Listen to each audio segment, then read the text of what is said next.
Fala galera, beleza? Bem-vindo a mais um PerenhaCast. E hoje nós estamos com o Rafael Amaral, um urologista. Uro que é o cara que cuida dos homens, cuida de tudo também, né? Rim, fígado, próstata, até saúde sexual masculina. Rafael, bem-vindo, muito obrigado por você estar aí. Antes de tudo, eu vou pedir para essa galera, não esqueci de compartilhar o sininho e entra no nosso canal, se inscreva no nosso canal. Não esqueça, viu? Mas aí, Rafael, bem-vindo. Obrigado, Perenha. Eu que agradeço a oportunidade de estar um pouco falando para vocês sobre a saúde sexual masculina, sobre a saúde masculina em geral, né? A urologia é uma especialidade bem abrangente, né? Nós trabalhamos o brinco do mamando ao caducando, desde crianças até os pacientes mais velhos. E por incrível que pareça também, os urologistas atendem mulheres também. Mais ou menos em torno de 20 a 25% do público que vai ao urologista é do sexo feminino. É uma coisa que eu não sabia. Interessante, né? Interessante. O pessoal fica achando que é o ginecologista do homem, entre aspas, né? Mas, na verdade, assim, nós tratamos diversas doenças, são doenças das vias urinárias, né? Em termos de patologias. Então, o cálculo renal, por exemplo, que são as pedras famosas, pedras nos rins, né? Tá tanto em homem quanto em mulher. A mulher também tem quadro de infecções urinárias de repetição, que às vezes tem que passar por uma avaliação. E, às vezes, também mulheres que perdem urina, né? Que é uma coisa que, com a idade, vai aumentando cada vez mais a incidência. E esses pacientes geralmente podem necessitar de um tratamento clínico ou um tratamento às vezes mais avançado, que pode demandar até a cirurgia, e levando à cura desses sintomas, e que é uma coisa bem bacana, que você reintegra esses pacientes à vida social. É bem bacana também. Legal. Dentro do público feminino, né? Interessante. É que geralmente quando fala urologista, só fala assim, não, só atende homem, e já imagina mil e uma coisa, né? Depois eu vou contar até uma história de um amigo meu, eu vou contar aqui, ele vai ficar até puto da vida. Mas é uma história engraçada. Mas assim, a gente vai percebendo que, ainda mais nessa época de calor, um absurdo que tá Cuiabá, e as pessoas quase não tomam água. Isso aí também dá um problema de pedra no rim, não dá? Dá sim, Perenha. Assim, a desidratação, na verdade o cálculo renal, geralmente a causa dele é multifatorial, né? Assim, Tomar água aqui. Já toma um líquido, que é bom, viu? Isso é uma das maiores formas de prevenir. O cálculo renal, você tem a predisposição genética, né? Que é quem tem um histórico familiar. A dieta hoje, que é essa famosa dieta ocidental nossa, rica em carboidratos, rica às vezes em gorduras, né? Produtos industrializados, embutidos, que geralmente tem um maior teor de sais, né? E acaba predispondo também a você ter cálculo renal. Então, histórico familiar, fatores ambientais, fatores relacionados à região que você mora também, tá? Tudo isso converge para aumentar a incidência de cálculos renais. Em Mato Grosso nós temos uma incidência considerável também, né? E cálculo renal é uma coisa interessante. Você pega as mulheres, por exemplo, que tiveram cálculo renal, tiveram parto normal, eles falam que a dor do cálculo renal é maior do que o parto normal. Só para você ter ideia como é uma dor, às vezes, lacinante. Quem já teve cálculo renal, como eu já tive, já passei por essa experiência, sendo urologista. Eu também tive. Assim, é uma dor lacinante, tá? Que você fala, olha, eu quero que tire isso de mim o mais rápido possível. Geralmente você faz um tratamento com medicações, anti-inflamatórios, analgésicos, né? Um tratamento inicial alivia a dor, depois você prepara o paciente com uma terapia adequada, que aí varia do tamanho da pedra, da localização, da dureza do cálculo. Você determina, eu costumo falar que é um tratamento personalizado para o paciente. Ah, entendi. Então tem diferença da dureza dessa pedra? Tem sim. Quando nós fazemos o exame que chama tomografia, que é o melhor exame que tem para nós avaliarmos isso, nós mensuramos a dureza desse cálculo, tá? Para ficar mais simplório assim, ele pode ser mole, mais ou menos duro e muito duro. O que a gente considera muito duro, ele tem uma densidade geralmente de um osso, que a gente chama que tem mais de 1000 unidades Hounsfield, tá? Por que isso é importante? Porque isso vai determinar a modalidade de tratamento que nós podemos propor para esse paciente, tá? Quando você pega um cálculo que é mole e o paciente é um paciente biologicamente favorável, não é muito obeso, você pode propor um tratamento que às vezes muitas pessoas já fizeram, que é a litotripsia extracorpórea, tá? Você vai numa máquina que ela emite umas ondinhas de choque, com a intenção de fragmentar esse cálculo, sem necessidade de fazer uma cirurgia mais invasiva. Essa máquina, eu já ouvi falar que ela tá tipo uma pancada mesmo. Isso mesmo. Ela converge umas ondinhas de choque, você pode guiar tanto pelo ultrassom quanto pelo raio-x. E você direciona esses raios, essas frequências, em direção ao cálculo, ele vai tipo trincando essa pedrinha. Depois que ela trinca, ela tipo dá uma esfarelada e geralmente você consegue eliminar. Como o cálculo diminui de tamanho, você consegue eliminar ele através da urina. Sempre bebendo muita água depois do procedimento, é importante, facilita isso. E às vezes nós associamos algumas medicações também para facilitar essa passagem do cálculo na via urinária. Caramba, deve ser não é fácil não, né? Com certeza. Mas existe a possibilidade também de você eliminar ela espontaneamente. Geralmente, quando você pega cálculos pequenos e menor que 5 milímetros, a possibilidade de você eliminar ele espontaneamente é maior que 70%. Lógico que isso varia de caso para caso, né? Se o paciente tiver condições de fazer uma terapia, não tiver com insuficiência renal, não tiver com infecção importante, e tiver com sintomas controlados, dá para você tentar essa terapia com tranquilidade. Quando já aconteceu comigo, eu acho que isso aí também é importante, né? Porque eu acho que muita gente já deve ter passado por isso. Uma vez eu estava à noite, acordei, fui no banheiro, fui urinar. Rapaz, eu senti um negócio diferente, tipo assim, uma dor, um trem meio esquisito. Aí eu terminei de urinar, parecia que eu queria mais urinar, um trem ficou esquisito, parece que não parava. Eu não tava urinando, parecia que eu tava sentindo. E aí naquele dia eu fiquei nervoso, corri lá, falei, não, vou tomar bastante água, tomei bastante água. Aí, quando veio a novamente a vontade de urinar, foi normal, e aí que eu consegui dormir, mas eu fiquei assim, desesperado. Será que alguma pedrinha estava passando naquele momento? É possível, tá? É possível. A dor abdominal tem diversas causas, né? Mas quando você tem um histórico de pedra nos rins, o paciente até sabe a característica da dor. Geralmente no homem é uma dor do lado nas costas, nós chamamos de flanco, né? Uhum. E geralmente ela irradia para o testículo. Então, às vezes você pode começar até com dorzinha no testículo. Será que eu bati no testículo em algum lugar? Na mulher, geralmente irradia para os grandes lábios da vagina, tá? E você começa com dorzinha, daí essa dor aumenta, é uma dor impólica. O que caracteriza uma dor impólica? Ela vem, aumenta, depois ela desce. Vem, aumenta, depois ela desce. Então, na hora que ela vem de forte intensidade, realmente, você fica rolando, até deita no chão, vai para um lado, para o outro. É uma dor lacinante, resumindo. Assim, torço para que vocês não tenham mais essa dor. Tá? Com certeza.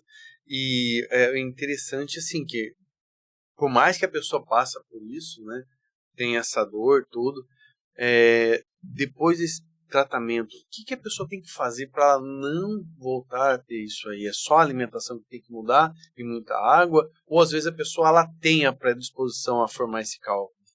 Geralmente, assim, em torno de 70% dos pacientes conseguem ter uma prevenção com mudanças de estilo de vida, né? Quando nós falamos isso, lógico, um dos carros-chefe é a ingesta adequada de líquidos, tá? Você tem que gerir uma quantidade de líquidos, você mantém em torno de 2 a 3 litros de diurese por dia, então você pensa em ingestão em torno de 3 litros de líquido. Quando eu falo líquido é água, suco, chá, cerveja. Lembrando, cervejinha em pequenas doses é aceitável. Agora, refrigerante não é recomendado, tá? Sucos cítricos, né? Limão, laranja, também ajuda nessa prevenção. E a água, que é o líquido básico, né? É o líquido genuíno, líquido de Deus, que sem água não há vida, né? Por isso que ela é importante, tá? Paralelamente a isso também, nós devemos mudar o estilo de vida, fazer atividade física, ter um peso adequado, né? Comer comidas pobres em enlatados, embutidos, com pouco sódio, né? Isso também contribui para a mudança, para a diminuição da recorrência desses cálculos renais. Entendi. Então, é um mix. Eu costumo falar assim, a mudança do estilo de vida diluída em alguns pacotes dentro dessa caixa toda aí que tem que ser observado. Verdade. Agora vamos naquele assunto que os homens ficam assim, cara, pensativo, né? Potência, às vezes vamos dizer, o libido diminui, essas coisas. Existe algum tratamento? O que hoje a medicina está trazendo para um problema desse? Isso é um tema que eu gosto muito, particularmente, tá? A disfunção erétil é uma coisa que ocorre nos homens, entendeu? E não é só em homens mais idosos, não. Às vezes, nós classificamos a disfunção erétil, mas só para vocês entenderem assim. Se a disfunção erétil orgânica, a psicogênica e a mista, que é a junção dessas duas, tá? Às vezes nós pegamos pacientes jovens que não conseguem ter relação. Isso geralmente está relacionado a fatores de ansiedade, tá? O que a ereção é? A ereção nada mais é que sangue chegando no pênis. Ele chega, dá um enrijecimento no pênis e você consegue ter uma ereção para você ter uma relação sexual satisfatória. Quando a sua vascularização está prejudicada ou sua inervação também está comprometida, isso pode levar à disfunção sexual, tá? E a parte psicogênica também entra nesse contexto, porque às vezes o rapaz, quando está iniciando a vida sexual, não é incomum ele falhar, ou às vezes lá tem uma ejaculação precoce, tem um fator de ansiedade, a primeira namorada, entendeu? Então isso às vezes pode acontecer. O problema é que quando isso começa a se repetir, tá? Então você tem que sentar, conversar, explicar. Às vezes o ideal é fazer uma terapia com outros colegas também contribuindo, como psicólogos, terapeutas sexuais, que também contribuem, porque às vezes o paciente traz algumas nuances da juventude, da adolescência, entendeu? Isso contribui. Já no caso que nós falamos que a disfunção erétil por causas de doenças comuns, como obesidade, hipertensão, diabetes, depressão, né, sedentarismo, que é uma coisa também contribui bastante, tá? Você tem que avaliar o paciente como um todo e propor um pacote terapêutico adequado, que varia desde mudança de estilo de vida até você fazer algum tipo de tratamento mais específico, às vezes tirar alguma medicação. Hoje em dia aumentou muito o consumo de medicações antidepressivas, né? E essas medicações têm uma influência importante tanto na libido quanto na função sexual. E paralelamente a isso também nós temos que pensar às vezes numa reposição hormonal, tá? Aí tem que discutir caso a caso, analisar o paciente, que às vezes você tem que, além da mudança de estilo de vida, além de tirar algumas medicações, incrementar a atividade física, ter um sono adequado, isso também é fundamental, a qualidade dos sonos que nós temos é muito importante. E aí você pode fazer um combo de fazer também uma reposição hormonal. Entendi. Agora, você falou em sono.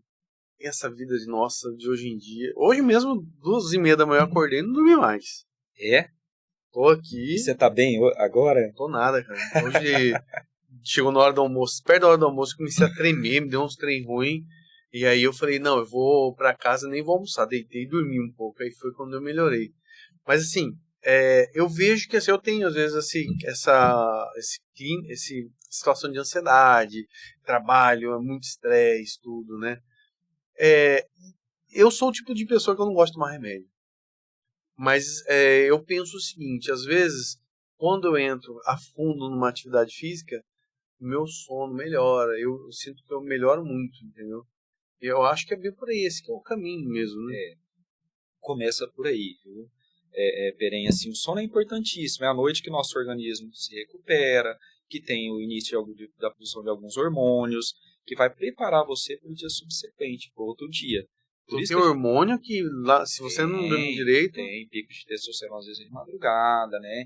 Então, assim, você tem que recuperar. A noite é justamente para isso. Além de você descansar da estrutura física, o seu cérebro está funcionando, suas glândulas dentro do corpo produzem hormônios que produzem outros agentes químicos, eles estão trabalhando, preparando para o dia subsequente, né? E nessa esfera também da disfunção erétil, além da reposição hormonal, tudo, nós temos as medicações que podem ser utilizadas. O popular Viagra, por exemplo, foi lançado em 98, mudou a vida masculina, né? Foi um marco aí, os homens voltaram a ter relação em idades mais avançadas, né? Então isso foi bem bacana. Quando o paciente não responde muito a essa medicação oral, tem uma segunda linha de tratamento que também é boa, são injeções de agentes vasodilatadores no pênis, nós chamamos de injeções intracavernosas, tá? E por último, nessa linha de tratamento, tem as próteses penianas, que também é bem bacana. Também? Existe. Eu não sabia. Tem um paciente meu que ele brincou bem assim, ele falou, doutor, você quer concretar o meu pênis? Concretar. Eu falei, não é bem assim, não é concretar o pênis, mas eu achei até interessante a analogia que ele fez. Existem próteses que podem ser utilizadas, tá? A gente deixa como último tratamento. Existem próteses rígidas que você coloca dentro da musculatura do pênis.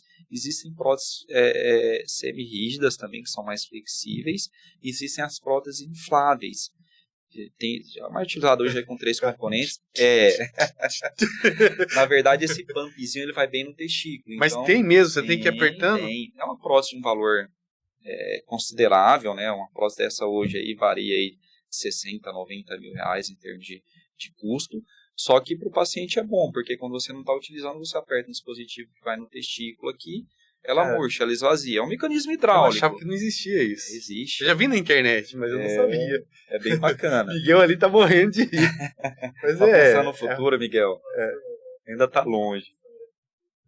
Miguel quer contar uma história. Vai lá, Miguel. Vem aqui.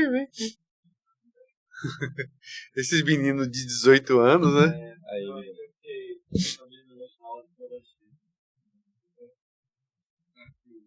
Eu tava na aula, né? E aí eu tenho uns amigos que eles fazem academia, tudo, aí falou que tem uns meninos aí que tem o de látex, né? Que é pra dilatar a veia. Só que aí eles confundiram assim, achando que o de látex podia ser mudado, né? Trocado por um outro, e aí estavam tomando fila e indo pra academia. E aí... Eu vou falar, eu não sou médico, eu não sou nada. Mas já falo. É muito importante a gente estar na frente de um médico. Remédios não devem ser tomados. Você concorda comigo? Plenamente. A automedicação é uma coisa muito perigosa. Porque parece que não. Não deve ser uma coisa que faça bem para a pessoa. A automedicação a gente tem que tomar muito cuidado. A gente vê índices, às vezes, até de suicídio, né? As pessoas, às vezes, tentam se matar ingerindo quantidades absurdas de antidepressivos, de hipnóticos, né? De medicações que podem levar a uma depressão respiratória, uma parada cardiorrespiratória. Nossa. Tá? A tadalafila é uma medicação muito interessante, é muito utilizada no tratamento de disfunção erétil, tá? Uma medicação boa, um período de duração bem bacana e com bons resultados.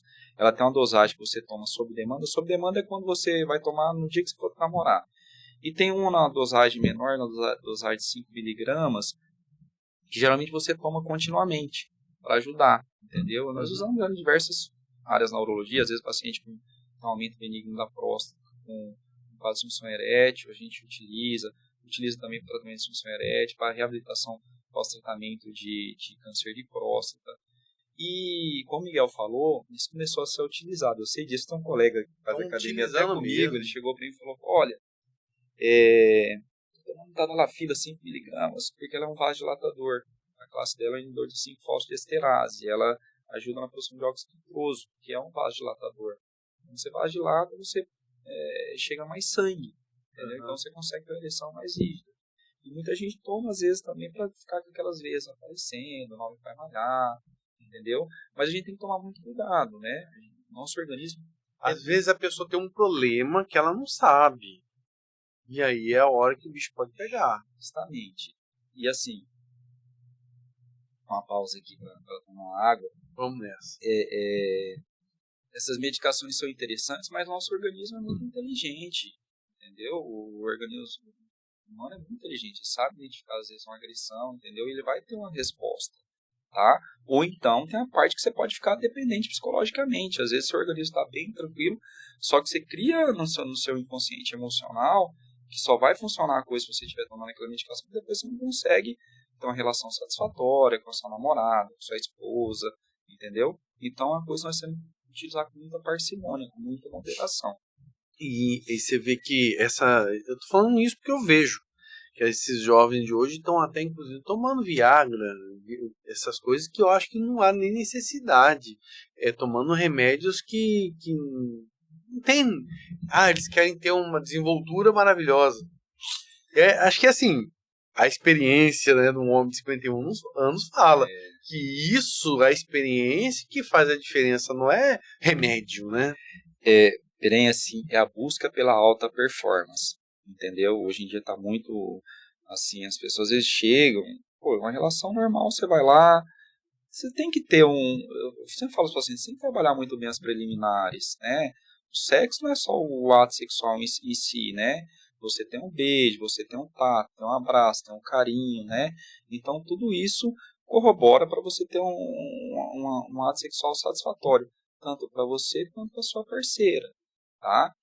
E assim, eu acho que as parceiras até percebem, quando o cara tá em alta performance, vai lá, namora, entendeu? O cara chega lá após chegar ao ápice, né? E continua, entendeu? Então, eu acho que é perceptível, né? Uhum. Então, o ato sexual é uma sequência... Algo natural, né? É algo natural. Tá? Essa alta performance, eu acho que classifica mais para filme pornográfico, né? Resumindo assim, com todo respeito à indústria, mas assim, fica mais para esse tipo de venda, né? Existe, eu falo isso pra você, que existe uma questão de vícios também, né? Que as pessoas hoje, elas viciam na TV, assistir pornografia, tudo. Eu acho que isso também não deve fazer muito bem pra cabeça da pessoa, né? Não faz, porque ele perde um pouco do contato, né? Ele fica acostumado a ver um vídeo, né? Assistir um filme, porque hoje em dia... Antigamente tá muito fácil, né? Antigamente era a revista Playboy, né? Chegava uma vez por mês, o cara ficava esperando, né? Hoje em dia... A gurizada trocava na escola, vinha até assim, tava meio molhadinha. Faziam permutas, né? Você abria as capas todas coladas lá, né? Aquela celeuma, né? E hoje em dia não, tá aqui, ó, tá no celular, né? Assim, de forma até indiscriminada, infelizmente, Sim. né? Mas o acesso tá muito fácil, né? Então é uma coisa que nós temos que ver com bastante cuidado, bastante parcimônia. Falo para vocês, homens, né? Procure uma performance natural, tá? Procure uma performance que satisfaça você e a sua parceira. Eu acho que isso é o mais importante. Legal, isso aí mesmo, porque às vezes isso vai da cabeça da pessoa. Às vezes o homem acha que ele vai, com essa performance que ele tem, que ele tá encantando a mulher, e pelo contrário, às vezes não é o que a mulher espera de um homem, né? Por isso que eu falo, tem que ser muito natural essas coisas, né? Não, tem que ser. É igual aquela corrida, às vezes, pelo aquele dilema do tamanho do pênis, né? Que, tem que ter o pênis grande e tal, entendeu? E tem diversos estudos que falam que, assim, até para a própria parceira, o tamanho do pênis não é muito importante, entendeu? É igual eu te falei, mais o ato sexual em si, a maneira que é esse ato, entendeu? A vagina da mulher varia de 8 a 12 centímetros, entendeu? Então, às vezes o cara quer um pênis de 15, de 20, de 30 centímetros, entendeu? Pra quê? Você vai machucar, entendeu? Claro. A qualidade é melhor que a quantidade. Uhum. Então, a forma que isso é desenvolvido é melhor. Isso entendeu? é muito vendido em filme, né? Muito. Mas a indústria vive disso, né? Se os atores estão lá trabalhando, ele tem um dom, tem um dote, entendeu? Uhum. Tem todo um contexto ali preparado, né? Para produzir. É um filme. Resumindo, é Hollywood. É igual você vai fazer um filme em Hollywood. Você prepara um enredo, tudo, e programado para quê? No final é comércio. Você tem que vender. Eu já ouvi falar uma coisa, já que você é um médico conhecedor, existe situações que o pênis da pessoa pode quebrar, do homem pode quebrar? Existe. Onde você ouviu isso? Cara, uma vez, você vê, isso é conversa de molecada, mas assim, tinha um amigo que falou assim que ele quebrou o pênis, que ficou torto depois. Que ele teve. Diz ele, mas eu acho que ele foi na brincadeira, entendeu? Que ele... Muito raro ocorrer com masturbação. Muito raro, mas tem descrição, tá? Mas assim, ó, é fratura peniana isso que nós chamamos, tá? Nosso pênis, ele vem a pele, né? Vem um tecido gorduroso embaixo. Embaixo vem um invólucro, que é a túnica albugínea, que ela recobre a musculatura, tá? Uhum. Ela que segura o enrijecimento do músculo. E geralmente, quando o homem está tendo relação, geralmente ele deitado e a mulher por cima, entendeu? Quando eles estão durante o ato sexual, nesse movimento, às vezes o pênis pode sair, bater de lado, e aí ele pode dobrar para um lado, ou para frente, ou para trás, e é nesse momento que ocorre a ruptura dessa túnica. Ela rompe e começa a extravasar sangue. Nossa, deve dar uma dor absurda. Isso é considerado uma urgência urológica, tá? E geralmente o paciente tem que ser abordado o mais breve possível, tá? Entendeu? Como é que nós fazemos? Nós abordamos, fazemos incisão próxima à cabeça do pênis, fazemos um desenvolvimento peniano na grande maioria das vezes, tá? E fazemos a correção dessas lesões, tá? E às vezes o paciente pode ter lesão de uretra associada, tá? Além da lesão da túnica, da ruptura dessa musculatura, pode ter ruptura do canal da urina também, que você tem que fazer essa correção. Mas é uma coisa assim, muitos vão falar, nossa, pode. É igual fraturar um osso aí, você pode fraturar o tênis. Então, homens, tomem cuidado durante o ato sexual. Isso tudo é informação, né? É muito importante as pessoas entenderem também que se acontecer algo assim, a pessoa tem que procurar um médico, né? Sim. E isso você já fez esse tipo de procedimento? Já. É um procedimento que, como eu te falo, geralmente eles chega pra gente nos prontos atendimentos, né? Uhum. Os hospitais de referência, tanto a nível de SUS, a incidência é maior, né? Como também nos prontos atendimentos privados, tá? Frequente, já fizemos diversas cirurgias dessa aí, tanto com lesão unilateral, bilateral, com lesão de uretra associada. São lesões que Então acontece. Acontece. Nossa, é tudo questão de... Aqui em Cuiabá também acontece. Né? Pois é. A gente vai vendo que essas coisas vão acontecendo e a gente... quer dizer, bastidores do mundo, né? Mas... Nós nunca achamos que vai acontecer, né? Mas pode acontecer mesmo. Agora, eu já ouvi falar que existe... Nas mulheres já tem a questão de um chip que eles colocam de hormônio, tudo. O homem, existe também esse tipo de tecnologia? Existe. Isso é um tipo... Na verdade, essa terminologia chip... quem criou foi... Não. Quem criou foi a Hebe Camargo, mas assim, foi uma coisa que popularizou.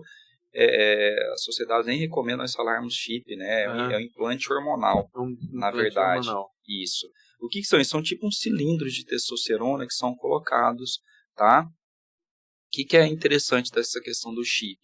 Primeiro, ele é um hormônio que ele é calculado, ele é uma dose personalizada, entendeu? Você vai pegar os exames do paciente, calcular peso, altura e vai fazer uma dose adequada para ele.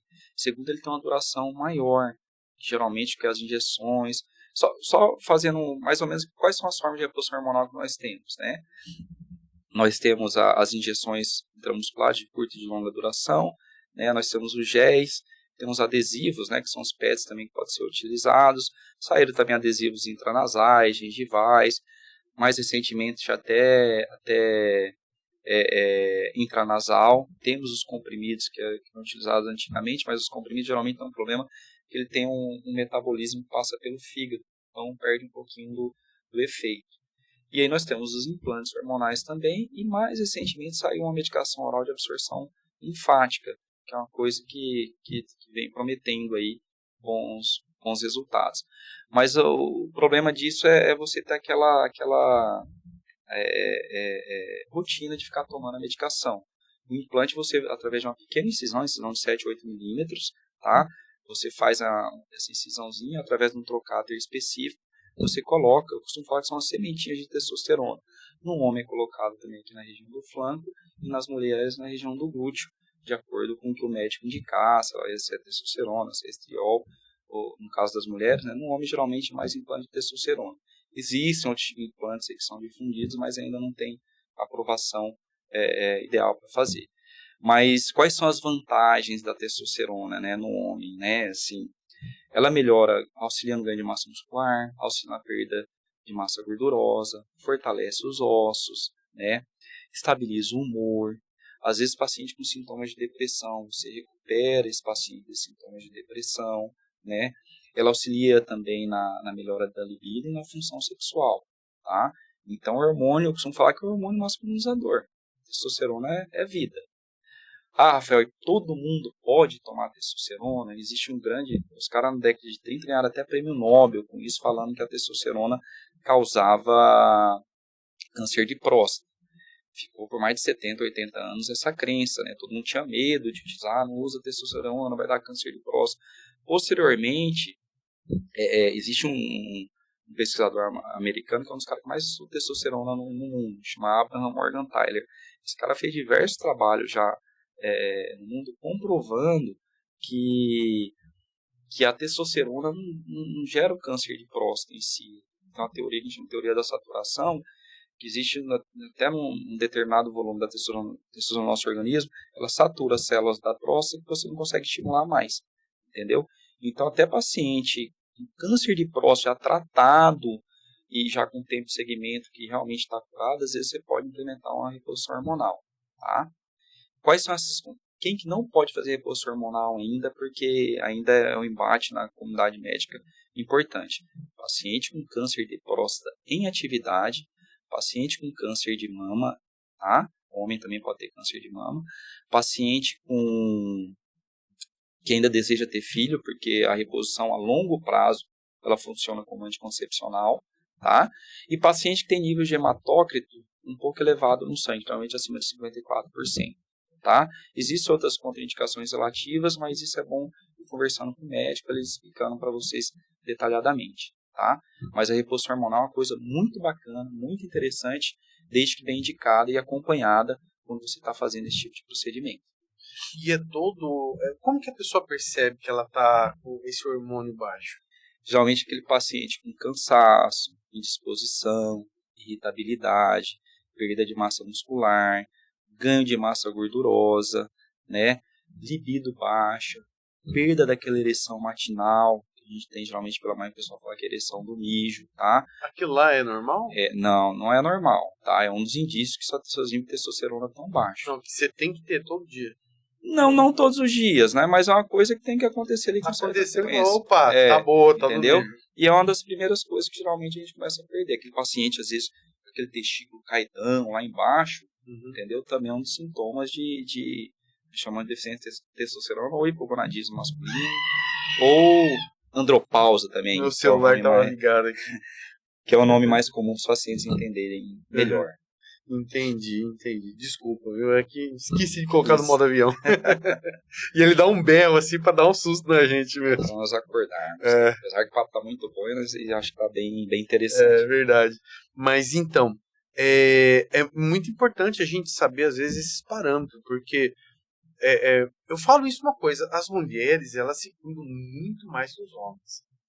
E os homens, eles têm esse negócio de chegar a uma idade e acham que tudo é normal. Não, eu já tô ficando velho.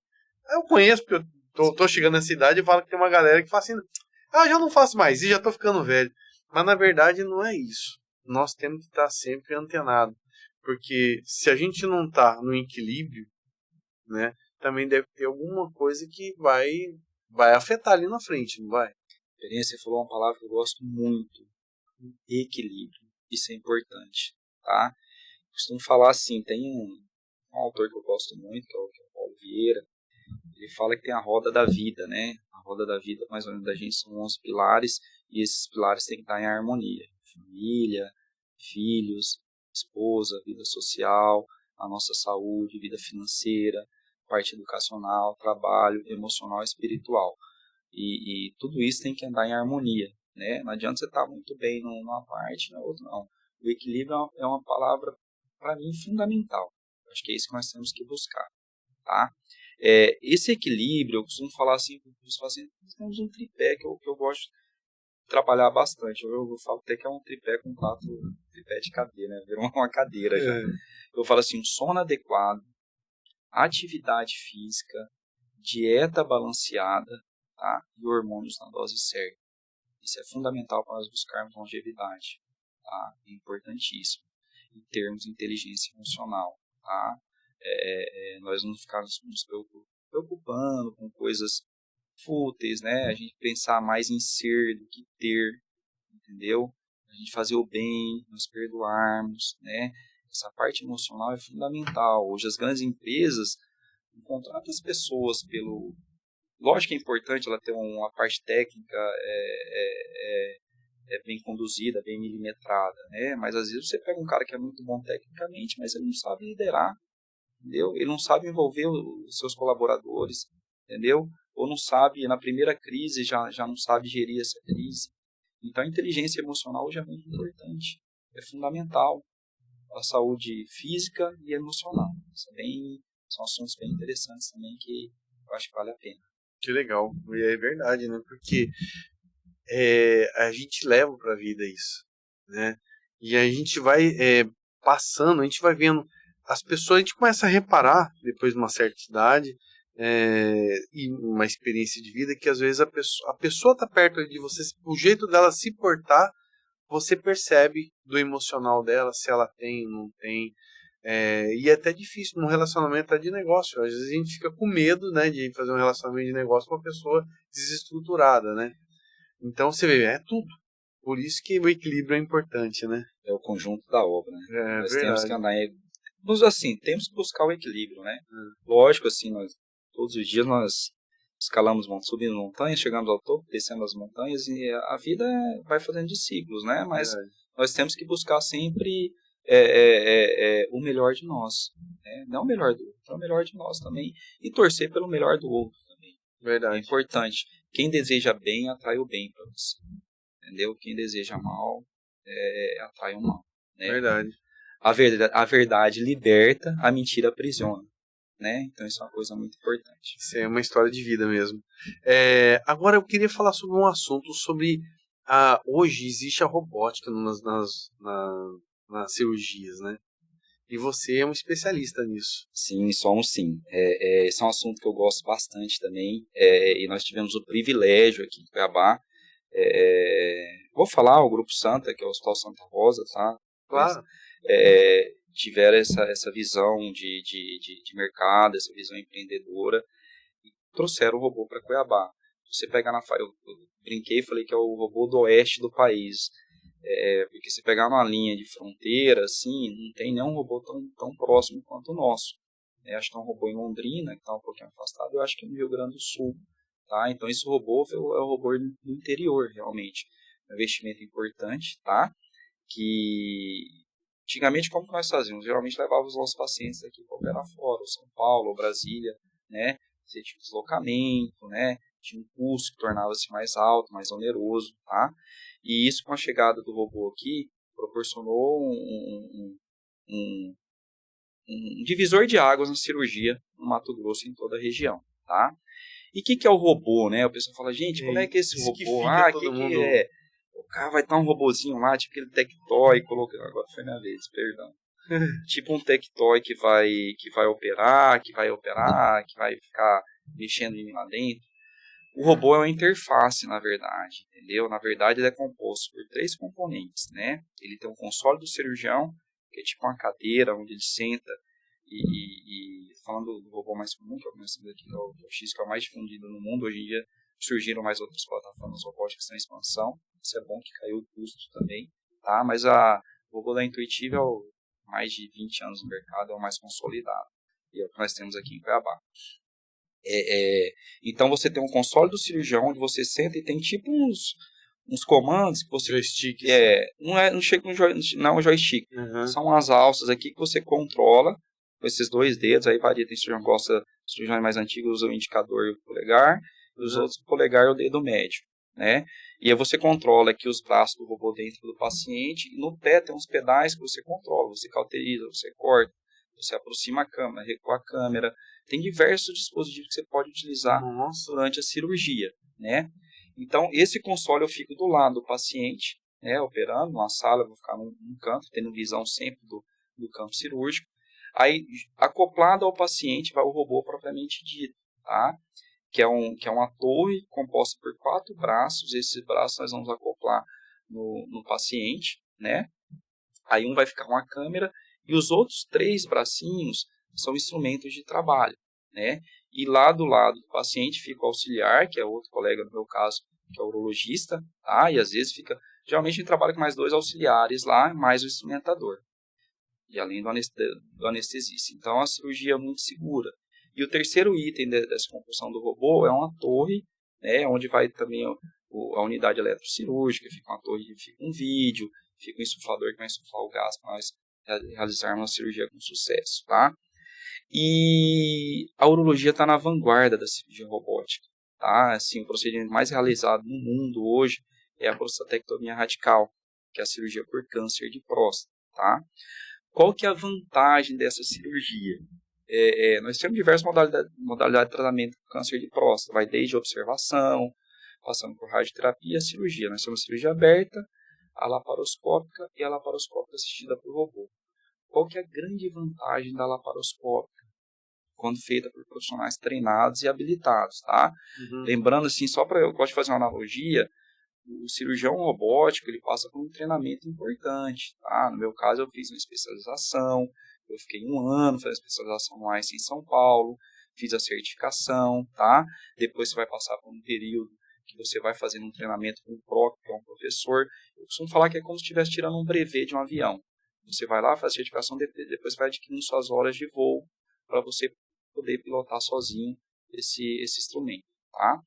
Então, voltando assim, na urologia, ele pode ser aplicado em quase todas as cirurgias, mas a cirurgia que notou um grande advento, uma coisa muito bacana, é na prostatectomia, que é a cirurgia do câncer de próstata, tá? Por quê? Qual que é o grande problema da cirurgia do câncer de próstata? O objetivo principal de toda cirurgia oncológica é a cura do paciente. Claro. Mas você tem que tentar, entendeu? Sempre.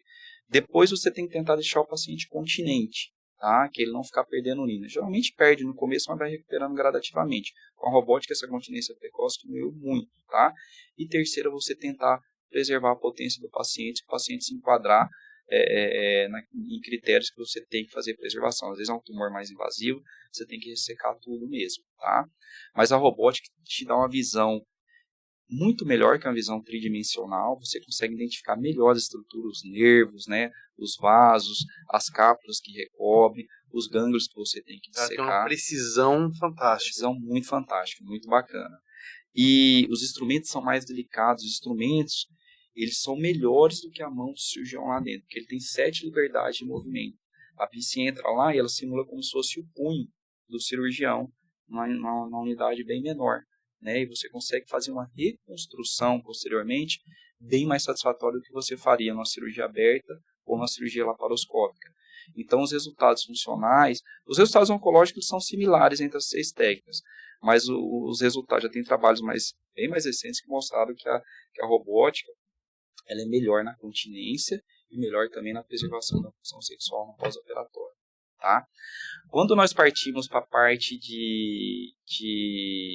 falando em tumor de rim, principalmente casos complexos, né? Hoje em dia o tumor de rim, gente, a gente está operando um tumor de rim cada vez.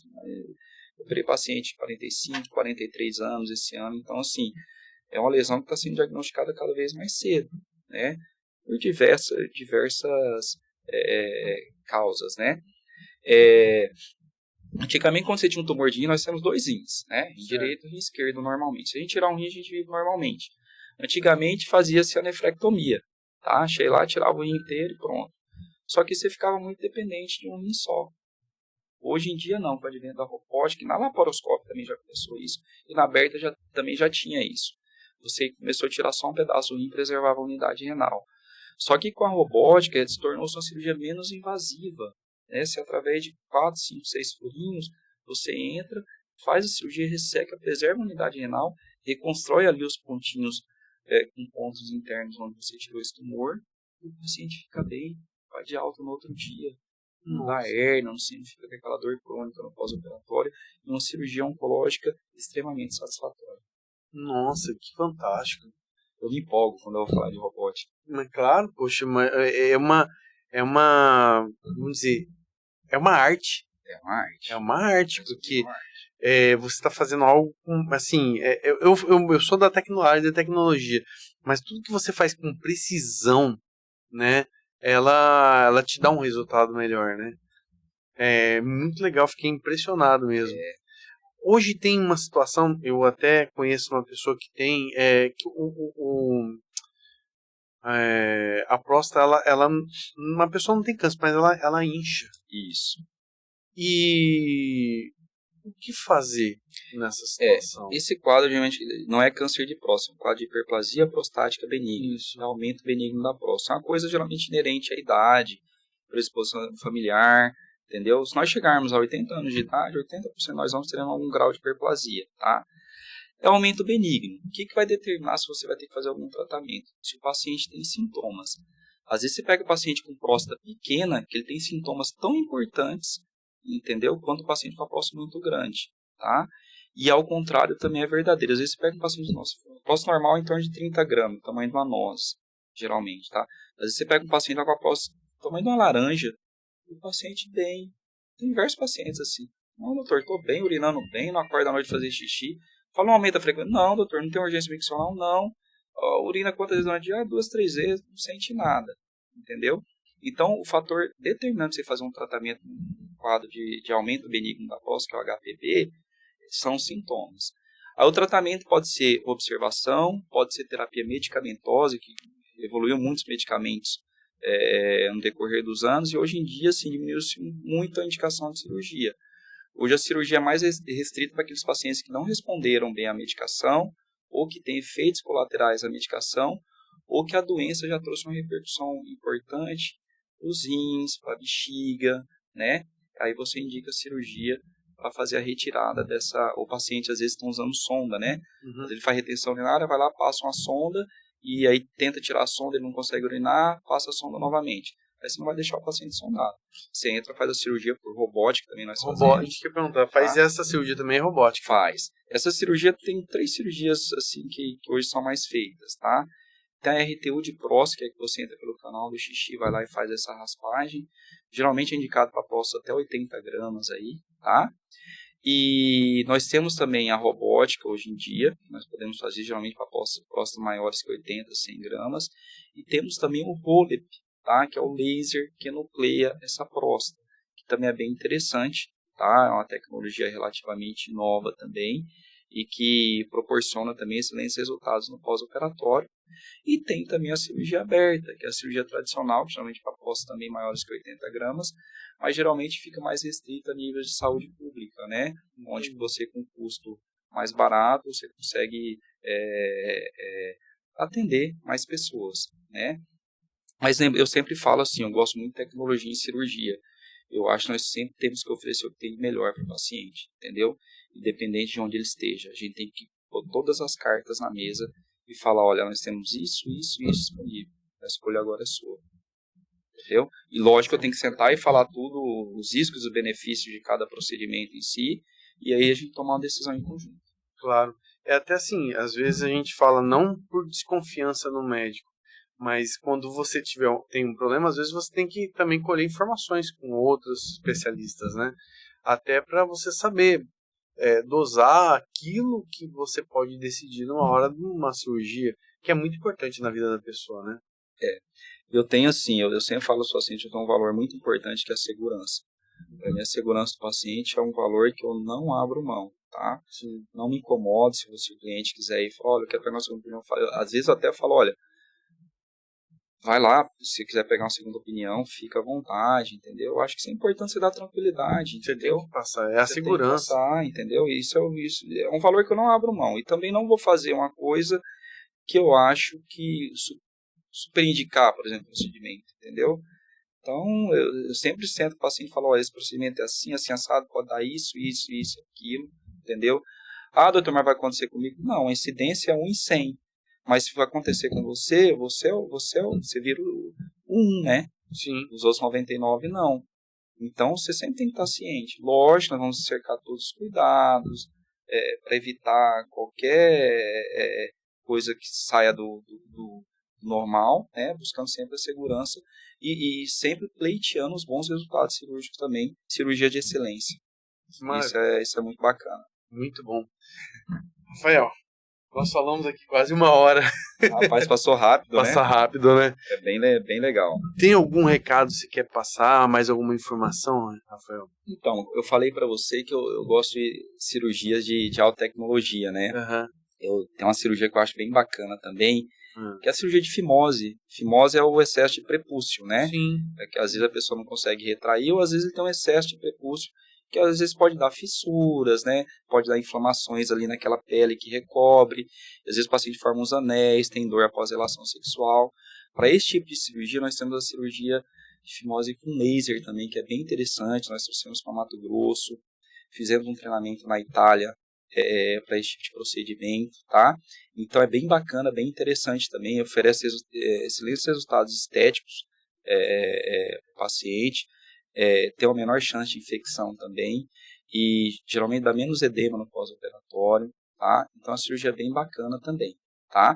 E temos também a cirurgia laser para vasectomia, que é a cirurgia esterilizadora masculina, que tem aumentado muito a procura também, né, da busca pela vasectomia, que é eu sempre falo para fazer que o paciente chega assim para mim e fala, doutor, vê lá, não vai ligar o fio errado, hein? Aí eu falo, não, ó, é assim, você senta, explica, mostra o vídeo, coloca uma foto, explica o procedimento detalhadamente, né? E geralmente com excelentes resultados. A vasectomia, ela pode ser retornada ou não? Pode. A vasectomia, Enquanto a vasectomia é uma cirurgia que você faz a nível ambulatorial, dura ali em torno de 15 a 35 minutos, tá? Na grande maioria. A reversão da vasectomia é uma cirurgia microscópica, uma cirurgia melindrosa. Você precisa ter um treinamento adequado para fazer. É uma cirurgia que vai durar em torno de 2 a 4 horas, tá? Então, e ela é muito dependente do tempo que você fez a vasectomia e o tempo que você fez a reversão. Quando esse tempo geralmente é menor que 3 anos, geralmente você obtém uma taxa de sucesso de permeabilidade em torno de uns 70%, tá? Quanto mais se distancia desse tempo, mais difícil fica essa taxa de nascidos vivos, que é a quantidade de pacientes vai conseguir gerar novamente filhos após a reconstrução do canal, tá? Mas é possível sim. E tem gente que volta atrás? Tem sim. Hoje em dia a busca está, até por questões religiosas também, hoje em dia está tendo uma busca importante. Eu sempre falo para os pacientes que você tem que estar muito seguro que você quer até fazer. Você quer realizar a vasectomia. Porque a vasectomia sim, é um procedimento menos complexo, mas a reconstrução é uma cirurgia de complexidade bem maior. É uma reconstrução mesmo. Reconstrução. O que você faz ali? Passa... Como é que a gente usa o microscópio, né? A gente aumenta ali a visibilidade. É uma cirurgia muito delicada. Você trabalha em cima de uma mesa com o microscópio, você é auxiliar. Você identifica esses caninhos novamente, você vai alinhar esses caninhos de frente um para o outro e você usa um fio 8 zeros, 9 zeros, um fio bem microscópico mesmo. E você vai dando os pontinhos. Você pode fazer, tem várias técnicas, pode fazer com uma camada, 2 camadas, entendeu? Você vai reconstruindo para você unir essas camadas e tentar restabelecer a patência, deixar pérvio esse canal novamente. Entendi. Você rompe o canal. Você rompe o canal. Quando a vasectomia, o que é? Você vai lá, tira um pedaço do grupo deferente, aí tem diversas técnicas, pode cauterizar, pode usar o laser, você pode fazer ligaduras, aí a ligadura você pode dobrar uma pontinha sobre a outra, aí depende da preferência de cada urologista. Tá? E o paciente, depois de quanto tempo ele pode ter relação? Uma semana você pode ter relação sexual após a vasectomia, tá? Só que lembrando, isso é uma coisa que eu fiz muito com os pacientes, uma semana você pode ter relação, só que você vai ter que usar método anticoncepcional por pelo menos 2 meses ou 25 ejaculações, tá? De 2 a 3 meses. Por quê? A parte distal onde você fez a ligadura pode ficar espermatozoides viáveis que podem engravidar sua parceira. Então, 2 meses após o procedimento, essa é a minha rotina, tá? Eu peço o paciente fazer um espermograma de controle, se vir azospérmico, ou seja, sem espermograma, ele está liberado para ter relação sem preservativo, ou a parceira parar de tomar anticoncepcional, ou às vezes usa um DIU, entendeu? Às vezes usa algum anticoncepcional subdérmico também. Entendi. Caramba, cada coisa, né? A gente vai olhando, por isso que a medicina é fantástica. É muito legal. E você, assim, você entrou na medicina... Por que você escolheu medicina? Então, assim, meu pai é médico, entendeu? Mas, assim, ele sempre foi um cara muito tranquilo. Ele nunca... Às vezes você pega família de médico e fala, você tem que fazer medicina, tal. Eu sou o caçula, eu tenho 3 irmãs mais velhas. E, assim, eu sempre fui o mais interessado. Eu lembro quando eu era pequenininho, eu ia pro hospital com ele, assim, de 8, 9 anos, eu falava, papai, deixa eu ver você fazendo parto aí. Até brinco, não sei se ele vai ver, o dia que eu vi ele tirando a placa, assim, falei, pai, o que foi aquilo que saiu lá depois que o neném saiu, né? Você ficava no cantinho lá na sala escondido, né? E assim, tive essa influência, mas é uma coisa, eu nunca pensei em fazer outra coisa, entendeu? Na época do colegial ali, chegou a época aquele negócio da ciência da computação, estava começando, tal, eu gostava um pouco de mexer com computador, mas a medicina sempre foi minha paixão, sempre foi uma coisa que eu quis fazer. O que eu mudei, na verdade, foi a especialidade. Antes de eu começar a faculdade, quando eu comecei a faculdade, na verdade, eu falava assim, eu vou fazer ou cardiologia ou geriatria. Aí lá pro 3º ou 4º ano, eu falei, não, 4º ano, vou fazer GO. Aí, quando eu cheguei no internato, ali, 5º, 6º ano, eu lembro que eu rodei no trauma é a especialidade da cirurgia geral. Eu falei, cara, isso aqui é muito interessante. O cara chegava lá, usando terminologia, aliado, esfaqueado, você entrava, estabelecia o cara, reconstruía, cara, isso aqui é muito interessante. Aí eu fiz cirurgia. Como é que funciona a formação, geralmente, de um urologista, né? Vou dar um exemplo meu. Você faz 6 anos de medicina, depois eu fiz 2 anos de cirurgia geral, depois mais 3 anos de especialidade na área de urologia. Depois eu fiz 1 ano também de especialização em cirurgia urológica minimamente invasiva e mais recentemente, há 3 anos atrás, eu fiz a especialização em cirurgia robótica também. E a medicina, assim, a gente tem que estar em constante renovação, acompanhando as novas tendências, né? Sempre buscando coisas novas para oferecer o melhor para o nosso público, oferecer o melhor para o nosso paciente, né? Eu sempre falo que, assim, eu ofereço para os pacientes o que eu queria que oferecessem para mim. Legal. Você estuda muito, então. Tem que estudar. Queria estar estudando mais, mas no decorrer do tempo, assim, o tempo fica um pouco mais escasso, às vezes chega cansado. Na verdade, você já tem aquele conhecimento, você tem que praticar, né? Você tem uma base, você tem que estar atualizando, e você tem que estar revisando também. Assim, às vezes você estudou um tema 4, 5, 6 meses atrás, poxa, você tem que estar revisando, relembrar, né? Tem coisas do seu cotidiano que você sabe, entendeu? Tem que fazer isso, remédio, disfunção erétil, hiperplasia prostática que eu tenho que tratar. Mas às vezes você pega uma fisiopatologia, você tem que reler, né? Entendeu? Para saber, às vezes, dar uma explicação mais aprofundada. Às vezes, apresentar a aula, por exemplo, você tem que estar se atualizando sempre, ver o que está saindo de novidade, né? Então é uma constante renovação. Isso é importante. A medicina tem essa característica, como outras áreas também. Sim. Mas você tem a cara mesmo que gosta da tecnologia. eu sou analista de sistemas, né? Eu também gosto sempre da tecnologia. Mas eu nunca, na minha época, imaginei que a tecnologia ia ser tão aliado à medicina, né? E hoje anda junto, né? Eu tenho um colega que opera junto, ele fala, você gosta de inventar, né? Eu falei, não, pô, mas eu fui lá no congresso, os caras estão fazendo assim, entendeu? Coisa nova, vamos fazer uma coisa mais atual, né? Lógico, assim, o arroz com feijão é sempre muito bom, é o caminho a ser seguido. Sim. Mas quando sai uma coisa interessante que está tendo repercussão a nível científico, você tem que incorporar isso no seu dia a dia. Verdade. Né? Beleza, Rafael. Eu vou agradecer, cara. Que papo maravilhoso, top demais. Estamos aí à disposição aí para Novembro Azul tá chegando aí. Sim, vamos trazer você aqui e vamos falar pra galera, né? Tem que cuidar, né? Estou à disposição de nós falarmos aí da saúde masculina e conversar. E domingo tem São Paulo e Flamengo, hein? Meus amigos flamenguistas, vocês já ganharam muito, deixa que essa Copa do Brasil para nós aí, tá? São Paulo, não posso falar nada, né? Sou corintiano. Mas eu gostei muito, viu, Perei? Eu acho que é isso aí mesmo. Quanto mais nós pudermos informar e levar informação para as pessoas e poder contribuir, né? Um grão de areia que seja para a humanidade, eu acho que vamos deixando um legado aí. Verdade. E é esse o objetivo do PerenhaCast. Informar, levar coisas legais para essa galera aí, que eu acho que todo mundo tá assim, cara. Eu vejo muita gente falar assim, gostei daquilo. É isso que eu gosto. Eu me sinto muito feliz de ver que a gente tá trazendo pessoas que têm esse peso aqui. Quero te parabenizar, espero que o espaço tá muito bonito, vocês não vão conseguir ver tudo, mas tá bem bacana. Tem até cerveja ali para tomar, cerveja. Barzinho Pereira lá. Bem bacana, e espero que você cresça muito, transborde e muitas glórias aí no seu caminho e muito sucesso. Opa, pra você também. Obrigado, meu irmão. Obrigado. Então tá. Imagina. Um abraço. É isso aí, galera. Até o próximo programa, né? E vamos que depois a gente vai trazendo mais informações. E não esqueça, tem Novembro Azul, né? Novembro Azul. Valeu, galera. Um abraço pra vocês, fiquem com Deus.